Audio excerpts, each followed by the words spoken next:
Kanchipuram Vakula silks నాణ్యత మా ప్రాధాన్యత. మదీనాగూడ, మియాపూర్, హైదరాబాద్ లో త్వరలో శుభారంభం. నమస్కారం, వెల్కమ్ టు ఐ డ్రీమ్. నేను మీ విజిత. ప్రస్తుతం మనతో పాటు ఉన్నారు ప్రముఖ ఆధ్యాత్మికవేత్త, శ్రీ విద్యా ఉపాసకులు, ఎంతో మందికి మంత్రోపదేశం చేసిన గురువుగారు శ్రీ గురు కరుణామయ్య గారు మనతో పాటు ఉన్నారు. ఇప్పుడు గురుగారితో మాట్లాడి మన సందేహాలన్నింటినీ నివృత్తి చేసుకుందాం. నమస్కారం గురుగారు. శ్రీమాత్రే నమః. గురుగారు చాలా శాంతంగా, చక్కగా ఎప్పుడు చూసినా నవ్వుతూనే కనిపిస్తూ ఉంటారు. అవును కదా గురుగారు? టీవీ కదా, నవ్వకపోతే కుదరదు. లేదు గురుగారు, టీవీ కాదు, ఆఫ్ స్క్రీన్ కూడా మీరు ఇలాగే నవ్వుతూ ఉంటారు, యాక్టివ్గా. షూట్లో కూడా చూస్తుంటా కదా గురుగారు, నేనన్నా ఇబ్బంది పడుతుంటా టాపిక్స్ చేయడానికి ఇంకెంతసేపు అనే టైప్లో, కానీ మీరు మాత్రం అస్సలు కదలకుండా మెదలకుండా నవ్వుతూ హుషారుగా చేసేస్తుంటారు. ఎలా అంటే చిన్న పిల్లలు, 20 ఏళ్ళ పిల్లలు ఎంత హుషారుగా చలాకీగా ఉంటారో అంత చలాకీగా శాంతంగా. ముఖ్యంగా చెప్పాలంటే ఈ రోజుల్లో ప్రతి ఒక్కరిలో కూడా ఈ శాంతము, ఈ నవ్వే మిస్ అవుతున్నాయి గురుగారు. ఇవన్నీ ఉంటేనే మనశ్శాంతి ఉంటుంది. ఇవన్నీ ఉండాలి అని, మనశ్శాంతి ఉండాలి అంటే ఇవన్నీ ఉండాలి. ఎలా సాధ్యపడుతుంది గురుగారు? ఇంటికి వెళ్ళాక మా వాళ్ళని దిష్టి తీయమంటాను.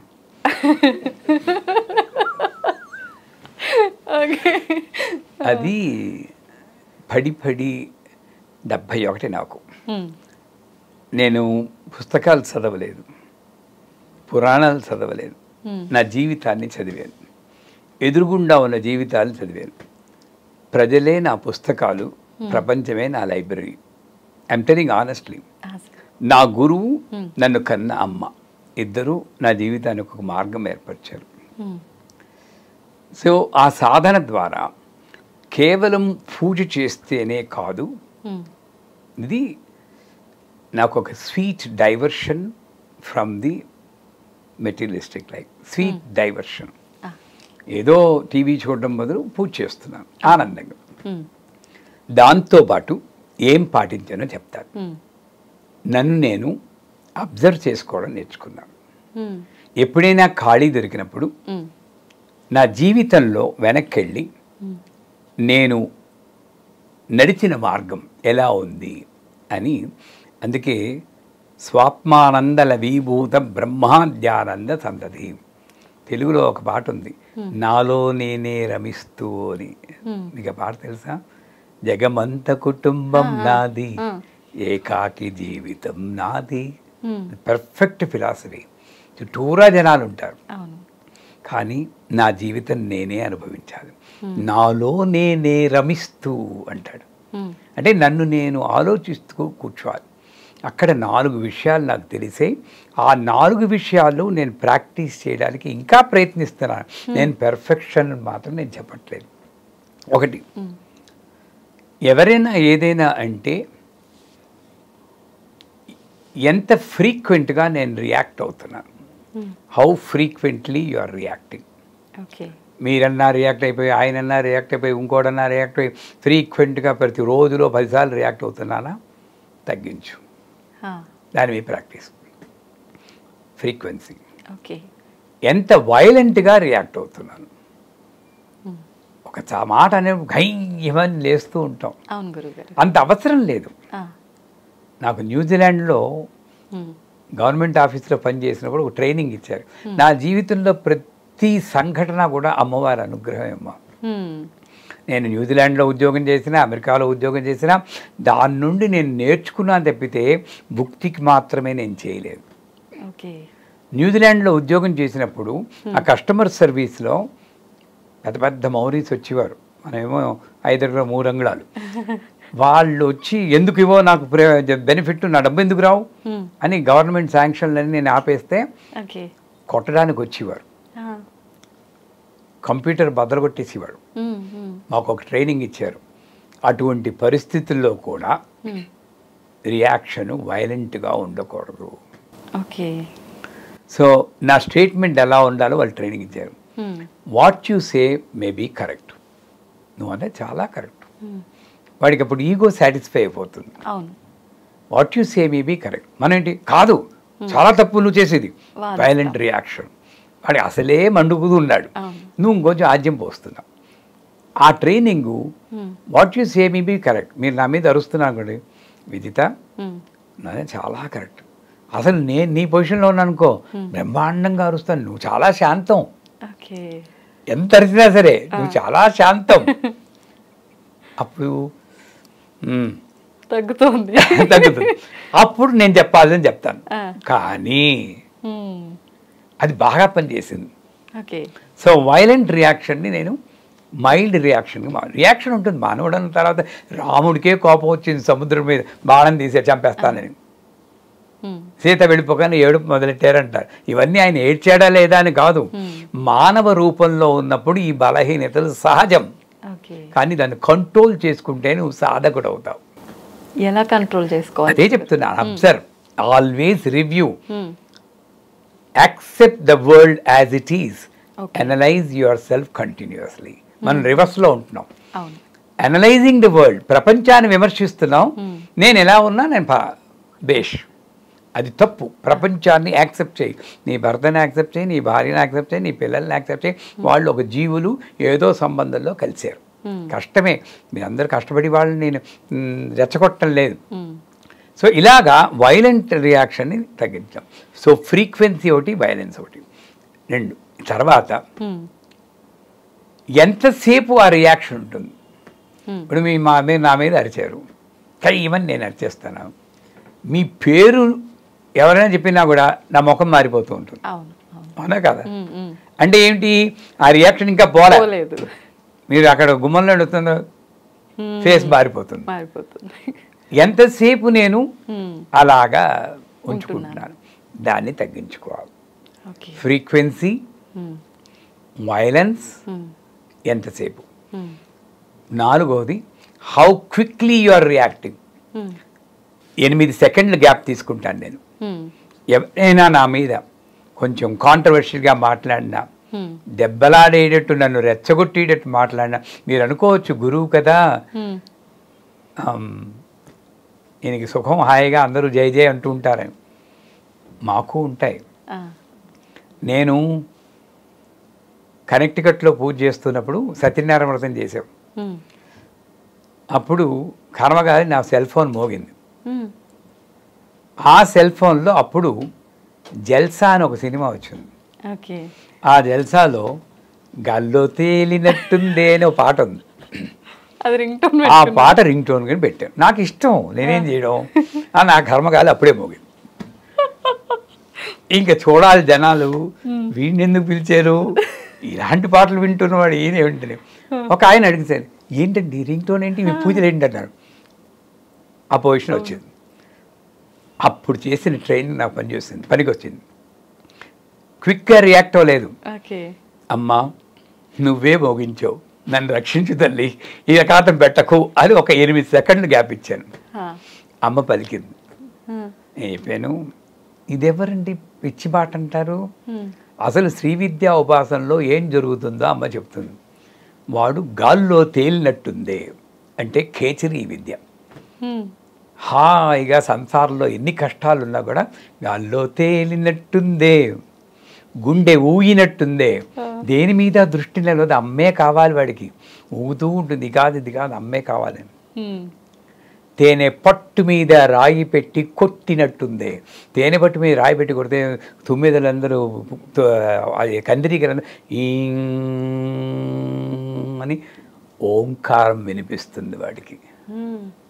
జుంకారం, భ్రామరీ శక్తి వీర్యం.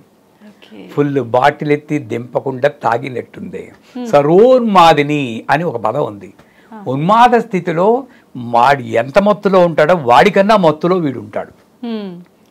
గొప్ప సాధకుడు. ఇప్పుడు చెప్పండి, మహానుభావ మీతో అనవసరంగా పెట్టుకున్నావా? నిజంగా సూపర్ గురుగారు. అది చేద్దా అంటే నేను ఏదైనా సరే అమ్మ మనకి నేర్పుతూ ఉంటుంది. ఈ 4 నేను పాటించాను. హౌ ఫ్రీక్వెంట్లీ ఐఎమ్ రియాక్టింగ్, ఎంత తరచుగా రియాక్ట్ అవుతున్నాను, ఎంత వైలెంట్గా ఎంత ఉగ్రంగా రియాక్ట్ అవుతున్నాను, ఎంతసేపు ఆ రియాక్షన్ పెట్టుకున్నాను, ఎంత త్వరితంగా రియాక్ట్ అవుతున్నాను.